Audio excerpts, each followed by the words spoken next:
And we are back with another episode of Mess to Mission and a snowstorm. So, you all know from all of last year how much I hate the snow, and it has started early. It's not even Thanksgiving yet. But I am cozied up inside, ready to have the best chat with Alicia. I met another friend on the internet, no surprise to any of you.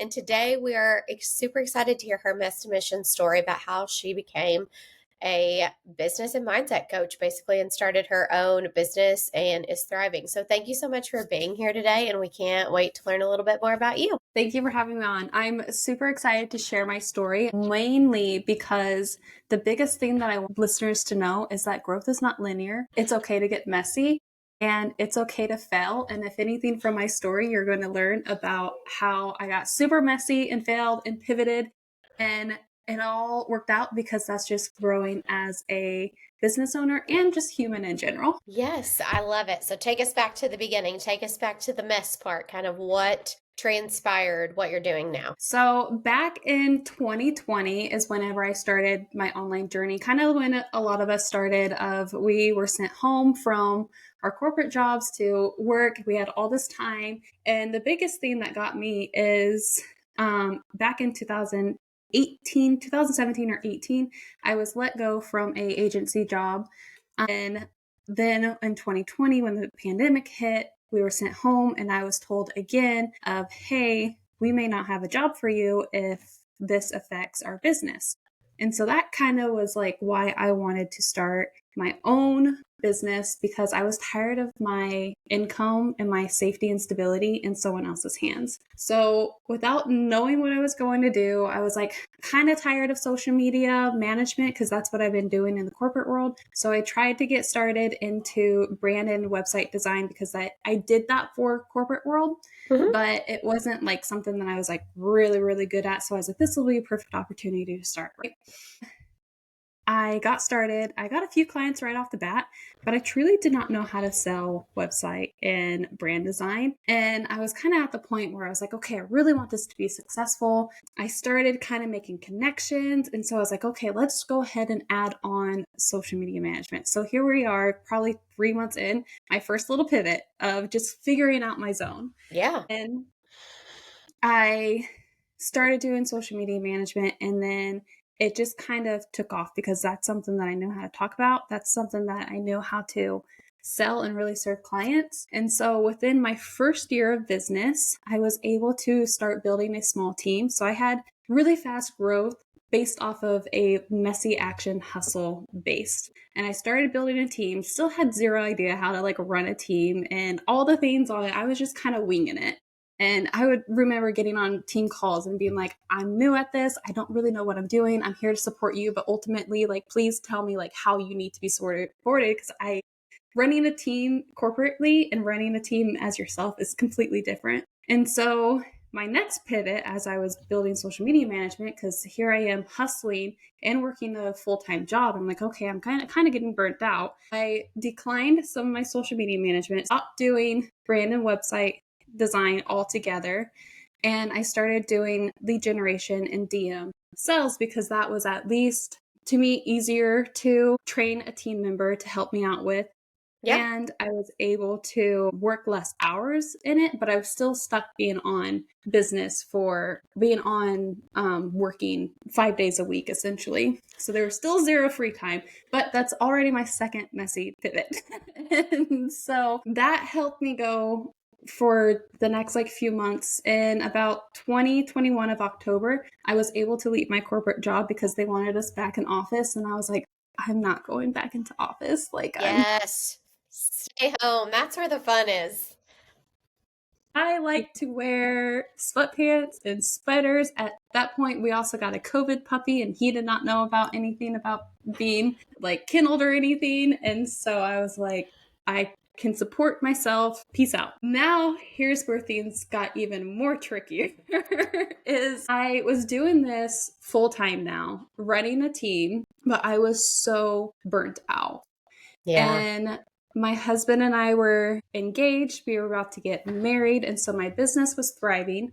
It ended up paying for our wedding and for our honeymoon, which was awesome. But even on our honeymoon, here I was trying to figure out, because adapters in Italy, trying to figure out how to work while I was still supposed to be like enjoying time off. And that's when I was like, okay, something has to change. But it still was like, something has to change, but I didn't know what. And so I kept kind of on the struggle bus. I was still making decent income. I was still kind of building a team, taking on clients. But as I continued to take clients on, I could see just how my services started to decline based off of like that burnout of I wasn't giving my clients the quality services because I just wasn't in for it anymore. Yeah. We ended up moving out of state to a new state. And that's when I also hit my highest income month, but I also was the most unhappy person that I could be. And so as we kind of started figuring out our lives and our roots, I was like, okay, so where is my business going to take us? Because we were looking at buying a house. And so I was like, okay, I need to continue doing what I'm doing because we want to buy a house. So I was just in this like cycle and in this constant like burnout rut. And that's when I started to look at my skill set and look at what am I really good at and what do I really love to do. I love the strategy piece and kind Mhm. of working hands-on with clients and really diving into the deeper issues, into the deeper problems, figuring out where everything kind of fits together to build like a bigger ecosystem for your business. And so at that time I was working with a coach and she's like, why are you not like adding on one-on-one coaching for your clients or to expand so that way you can do less done for you work and more like have a little bit free space without losing that income. And so here we are, what is that now? Pivot number 4, Yes. adding on a service. And so I started kind of doing that. I was like, okay, great, that helped kind of free up the space. I was feeling good. Here we are in no September of 2023, and I am pregnant with my first child. And so here I am thinking of I cannot do lead generation and DM sales with a family because it requires me on my computer all the time. Yeah. And so started figuring out how I can then pivot my business to support family. And I didn't, obviously, we had a house, we had more bills and stuff. So I was like, how do I not lose the income without really pissing off my clients? Because the clients that I had at that point, they had been with me for like 2 years. And so I was like, I don't want to just like let go. And so I started adding back full suite digital marketing again. So here I'm coming like full circle of where I started. Bringing it Um, on of back. of adding social media management, design work. I kind of stay away from brand design and web design a little bit still, but I do more design work to help me stay creative. But what ultimately it does for my schedule is I'm able now to kind of knock out a week's worth in a weekend and then I'm off for the week. And I still do coaching. And so that has been kind of like my main thing going on for what are we in 2005 now? Yeah. Going on for a couple of years of the full suite digital marketing agency side and then business and mindset coaching, because what I figured out is throughout burnout, doing the inner work is how I ended up helping myself grow and be able to release. But just the biggest theme that I had to release was that mindset of I have to be at my computer from 9 to 5, Monday through Friday, even as a freelancer. And that just doesn't like, I mean, it doesn't work, especially as a mom. But as you could hear in the background a little bit, we now have a second child. And so my hands are even more limited. So the biggest thing is structuring my business into a way that fits into my lifestyle. And I've had to release I'm making so many pivots. It looks like I don't know what I'm doing, but actually, I do know what I'm doing. I'm just pivoting my business around my lifestyle. Well, and you're pivoting with the seasons. Mm-hmm. Like everything is a season. And also, I'm a woman. I'm allowed to change my mind and I do it all the time. Like that is just how I've decided to let my brain process that. If I start with something and I don't love it, it's no different than I decorated my house and grew out of that season and you redecorate your Mm-hmm. house. Like why I don't know what the shame has been created around pivoting with your business or whatever needs to happen.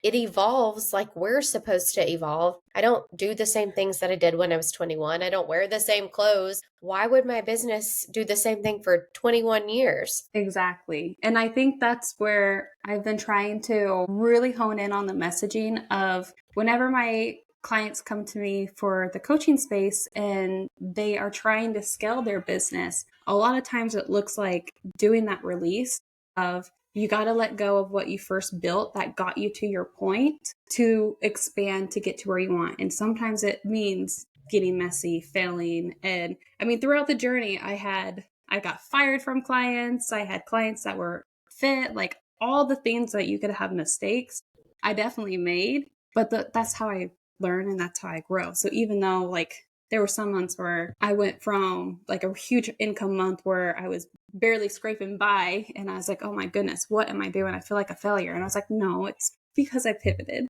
It's because Yeah. I'm in a new season.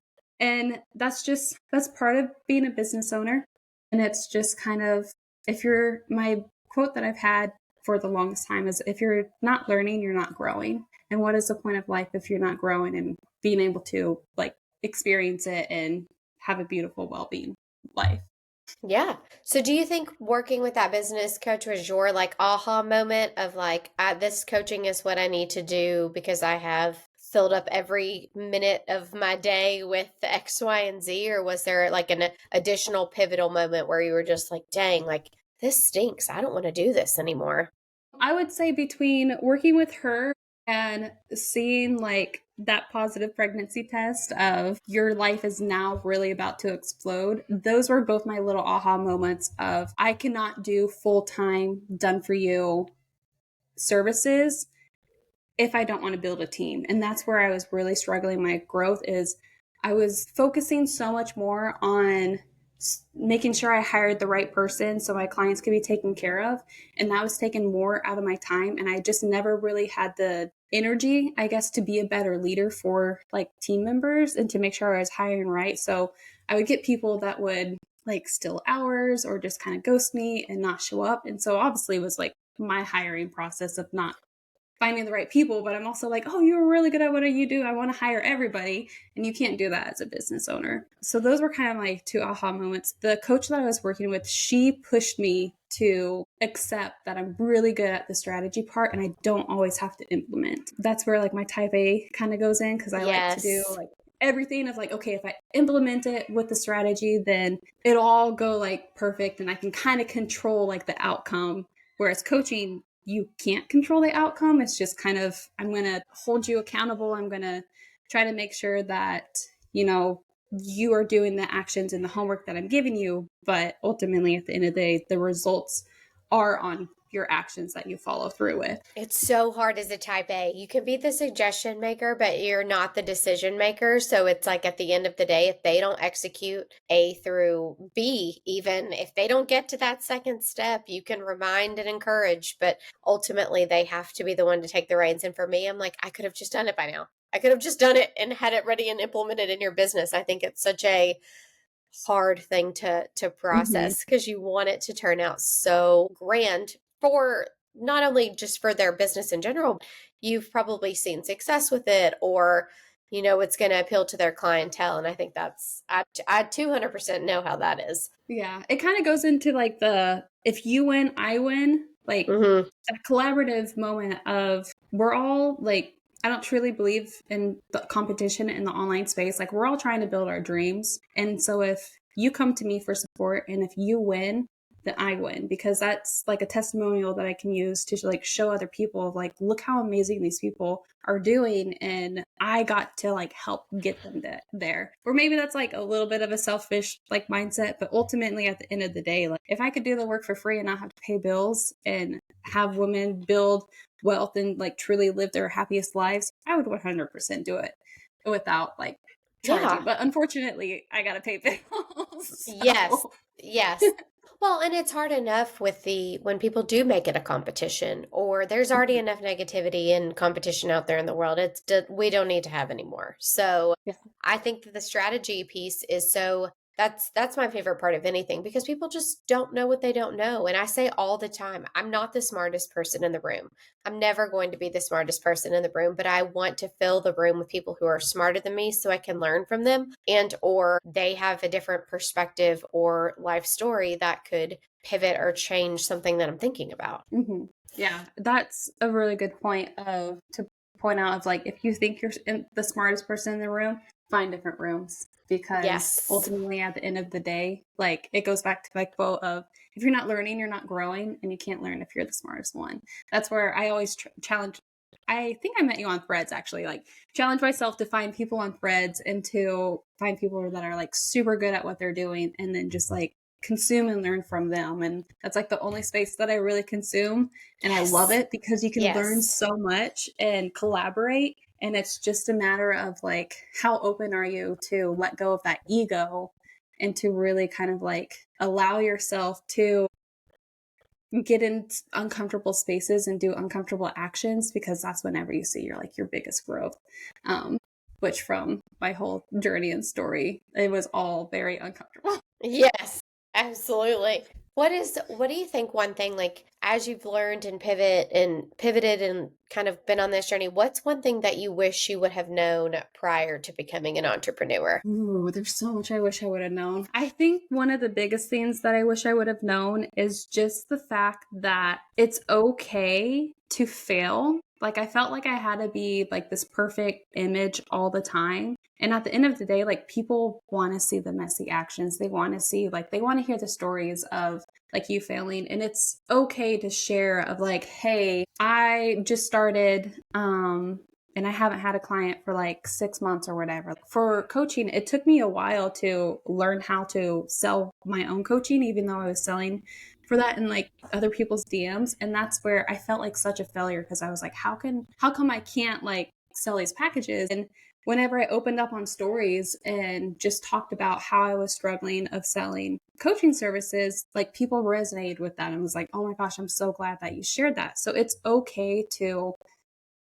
have your emotions of like feeling like you're failing, feeling like things aren't going, but not having to be like that perfect picture. And I think that's what really has helped me the most of just, I mean, here I am showing up, no makeup or anything, Yeah. and just showing up as myself and just kind of saying, hey, this is who I am. If you don't like it, bye. If you Yeah. do, welcome. I'm so glad to have you. But like, it's okay to fail. It's okay to Yes, trial and and error. be genuine about it. Like, there's so much rage bait that cracks me up on Threads, and it's like, I made $1 million last hour. Now I'm gonna sit on my couch till Christmas. And I'm like, you did not. Like, you photoshopped that and put it on the internet, and now you've made everybody mad, but people interact with it, and it cracks me up every time. And I'm like, I guess that's one way to do the things, but also no. Yeah. Just no, it's not genuine. Those are not the people that I'm following for advice or trying to learn from. It's the people that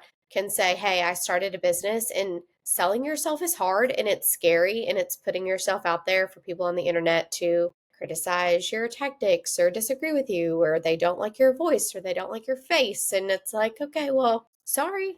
Then you don't Yeah. have to partake in my community. But for those who want to be here and want to learn and want to figure it out along the way, great, hop on board. Like, we'll do a podcast, we'll chat on Threads. And I've met so many people, just good-hearted people on the internet, that it's like scary weird at this point in my life because of the podcast. But I mean, I think it goes back to you saying, find a bigger room if you are the one that's in there that knows everything, because Mhm. it's not going to set you up for success. Yeah, I find myself like, even though like people hire me for like my skills and expertise, sometimes there's just like within marketing. I've been doing marketing for over 10 years now. And every now and then a client will surprise me of like, oh, did you know like you could do like this, and this? And I'm like, really? I did not know that. And it's just Yes. like, if you weren't open minded to like learning, even though like you are like the expert, like you never know what you're going to learn, or you never know who you're going to meet. Like one connection could be the difference from you burning out and quitting your business to you truly actually building something that you're proud of and that sets you and your family up for the life that you want to live. You never know who's going to pop in on a comment or question and say like, oh my gosh, like, this is what I'm experiencing, or like, you sound like really cool. Or I met a really good friend, just I'm going to call her a friend, it's only been like 3 weeks, from a quote unquote rage bait piece on Threads of like pineapple on pizza. Like, she had the complete different opinion as I, but we just Yes. chatted, and from that it was like, do something silly to create connections, and don't be afraid to put yourself out there.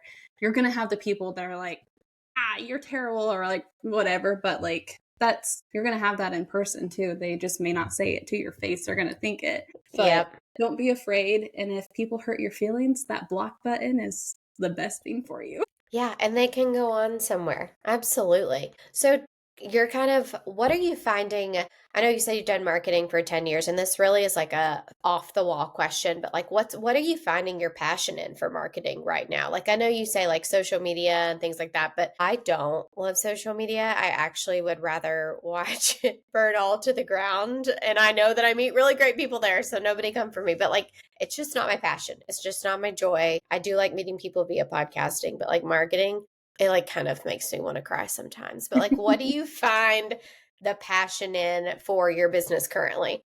So currently it's definitely I've kind of taken a role within my coaching of I really had to release kind of some of the strategy and focus on that inner work mindset aspect of helping women recover through burnout and then focusing on the strategy. I did like a deep dive through the past clients that I've worked with and even my done for you clients. There's always like a little bit of coaching whenever it comes to the done for you clients through our strategy calls.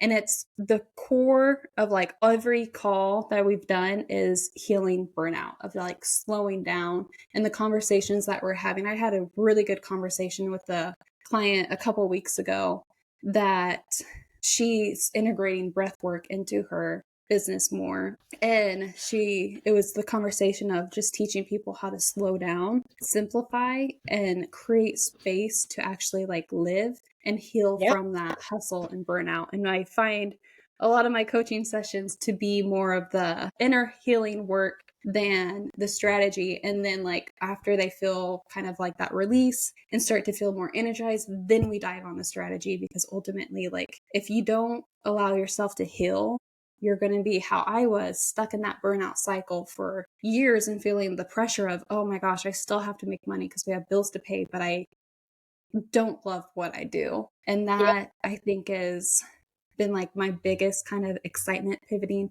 growth of I feel like I pivot every single day, but that's been the thing that I'm super passionate about. And then tying that in with strategy of I might get a little nerdy for you right here, but how can I have that inner healing work tie in really well with the strategy that isn't going to make you default and go back into that safe space. And that's where you create kind of like an omni-channel presence where maybe it is social media that's burning you out and you don't need to be on all the platforms. You need to show up in a way that maybe it's just posting once or twice a week and showing up on stories, or doing threads only and having that funnel into a email sequence or email. Like if you really love to write, if writing is your passion, do email marketing and have that sell your offers.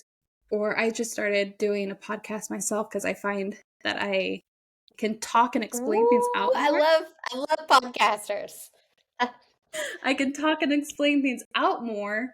And it's such a different way that people can hear my expertise, because I try to be very like authentic as I edit of how my brain works. Is I kind of like have to play it out in my head and then speak, and I try to let that shine like into my podcast so that you can see like kind of like the wheels turning, and then my podcast funnels into my email, which then sets up for like sales into my business. So that's like kind of like the biggest passion that I found, of that inner healing work is the core foundation to then build the strategy that's going to help you hit your larger goals. And that strategy is dependent on what is sustainable for you and how can you show up in the best way to show your expertise and knowledge that gives you a way to connect, nurture, sell, all the things. I love it. I'm like really big on the podcast side about I'm on like habit podcast. I don't even know if that's like a category, but it is in my head.